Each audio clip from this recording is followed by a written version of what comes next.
ఎందుకు మనం చాలాసార్లు ఎస్ చెప్పి ఇమీడియట్గా రిగ్రెట్ ఫీల్ అవుతాం. ఫ్రెండ్ హెల్ప్ అడిగినా, అన్నెసరీ వర్క్ యాక్సెప్ట్ చేసినా, లేకపోతే టైం వేస్ట్ అయినా అన్నీ మనల్ని మెంటల్లీ ట్రైన్ చేస్తాయి.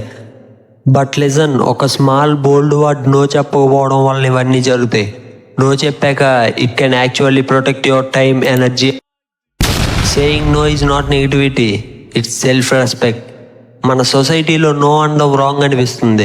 ఫ్యామిలీ ఫంక్షన్కి వెళ్ళాలి, ఫ్రెండ్కి హెల్ప్ చేయాలి, ఆఫీస్లో ఎక్స్ట్రా వర్క్ చేయాలి, అన్నిటికీ ఎస్ అంటాం. నో అంటే మళ్ళీ వాళ్ళు ఏమన్నా అనుకుంటారేమో అని. అండ్ నో చెప్పకపోవడం వలన మీకు రిస్క్స్ ఏంటో మీకు అర్థమయ్యేలా చెప్తా చూడండి.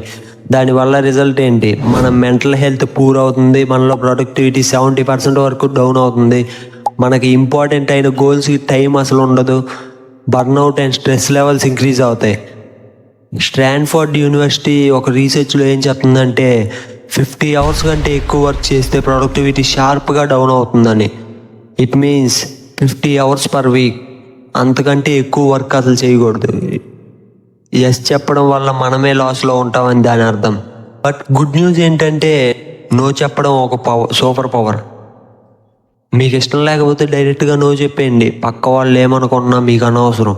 గుర్తుపెట్టుకో, మీకు మీ వర్క్ అండ్ మీ హెల్త్ ఎక్కువ కాదు. క్లియర్గా అండ్ పొలైట్గా చెప్పండి. లాంగ్ ఎక్స్ప్లెనేషన్స్ ఇవ్వడం అవసరం లేదు. If you are not interested to work, then say I can't commit to this right now. Remember, no చెప్పడం సెల్ఫిష్ కాదు, అది సెల్ఫ్ కేర్.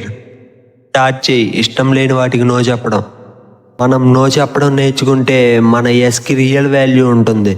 నువ్వు నో చేసుకోవాలనుకుంటే నీకు ఏ సిచ్యువేషన్లో నో చెప్పాలనిపిస్తుందో కమెంట్ చేయి.